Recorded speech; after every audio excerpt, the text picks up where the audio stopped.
This is probably unexpected coming from a big Command & Conquer fan, but I think we might have raised our torches and pitchforks a little too soon this time.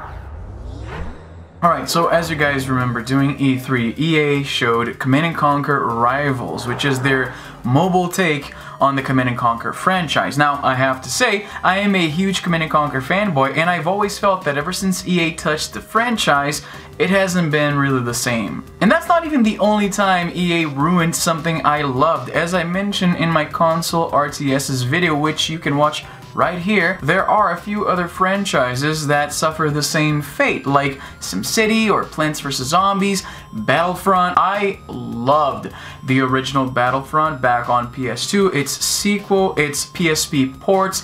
I was a big fan. I had high hopes for the reboot in 2015, and so yeah, EA already didn't have a great track record at taking these properties by other creators and giving them the EA touch. So when they announced a mobile Command & Conquer, fans were understandably very upset.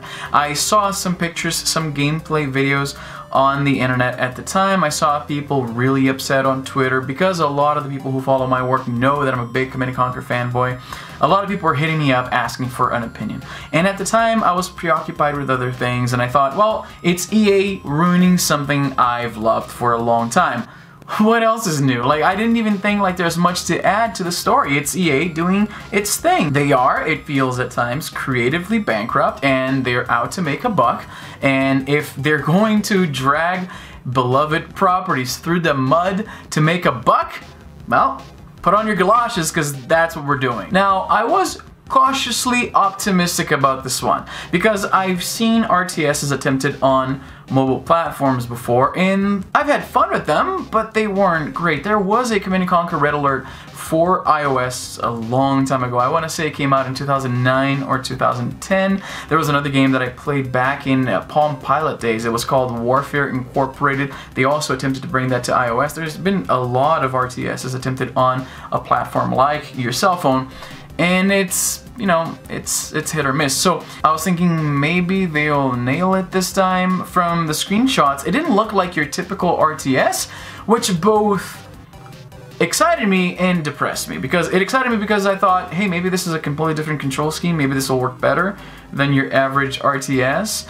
But at the same time, it's like, it really looks like they're creating something that has nothing to do with Command & Conquer, and they're going to use brand recognition to push this on gamers. It seems like it might be a little bit of both, because the game is out now on the Canadian App Store. Now, I looked everywhere for reviews and videos, and there aren't a whole bunch. Most that I could find were initial impressions back 4 months ago during E3. So it seems to me like this is on a soft launch in the Canadian marketplace right now, which is a common thing for developers, especially in the iOS platform. So on a whim, I searched for Command & Conquer Rivals on the App Store on my phone. I saw that it was available. I wondered why nobody was talking about it. I figured out that it came out on the Canadian App Store first. I downloaded it, and I'm surprised that it actually doesn't suck. Now, don't get me wrong, a lot of the things we hate about the mobile format are there. You have microtransactions, you have timers. These are things that annoy me. You have that, and this is common in pretty much every strategy game on this platform, that tutorial level where it's like teaching you how to do everything. And I understand that this is just the way things are done right now, but I've always hated that, and I've tried so many different strategy games on my phone before because I just love that genre so much, and I was a little bit annoyed. I'm the kind of gamer that wants to just try things and figure things out. When I was a kid, learning Command & Conquer when I was, I don't know, 10 or 12, I didn't need a tutorial to teach me the ropes. I just played it. So let's talk about the game quickly. Obviously, it's not exactly your average RTS, right? Because the control scheme has to be adapted for the touchscreen. So basically, you have this board made of hexagons, and it from screenshots, you would think it's a turn-based game. A lot of people, when I shared some screenshots on Twitter, thought that that was the case. It's not. It's really an RTS. You have your base, your opponent has their base, and basically there are two win conditions. You can either destroy each other's bases, which is basically how most RTSs are played,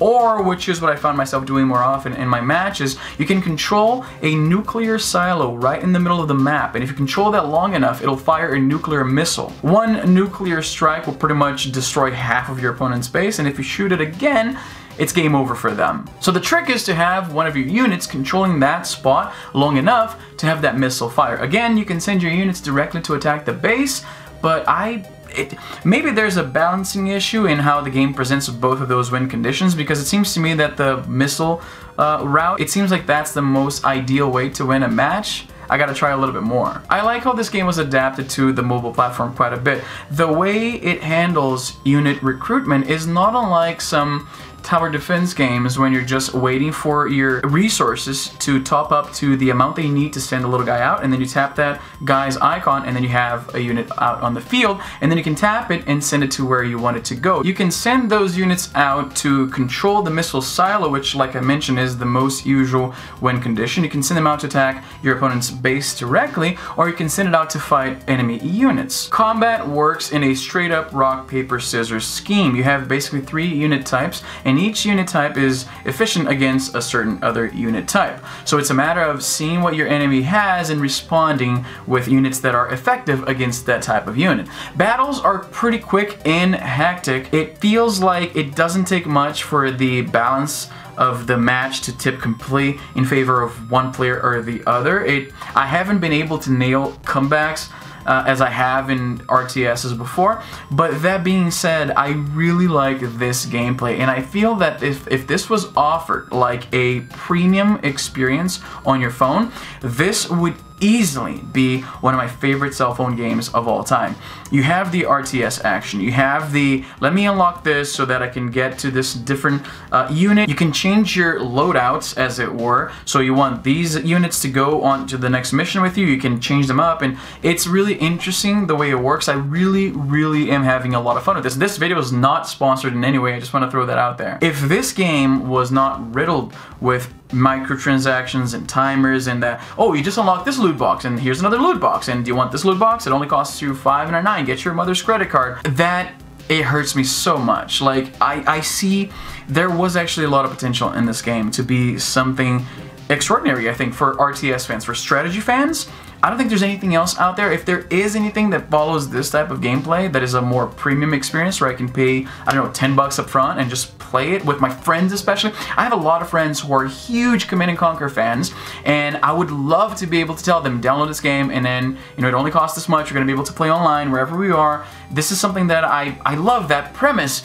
But those microtransactions, and not only that, but it ruins balance in the game, because effectively you can pay to get better units, to level up your units faster. So I'm not sure. So far it seems like the matchmaking is good enough that I'm not being paired up against people that have much higher levels than I do, but we'll see how that works out.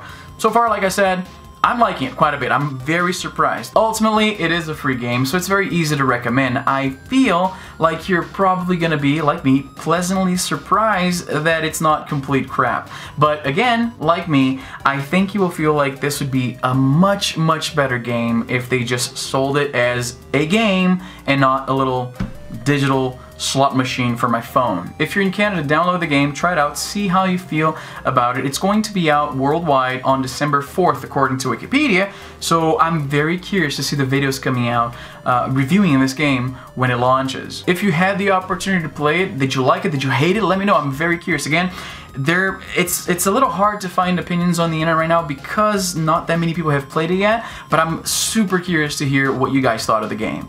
And hey, you know what? This, I might be going against the grain here, but this gives me hope for Diablo Immortal. What if it turns out it's, who knows, not that bad? Food for thought. Anyway, that's all the time I have for today. I'm Izzy, and I'm done.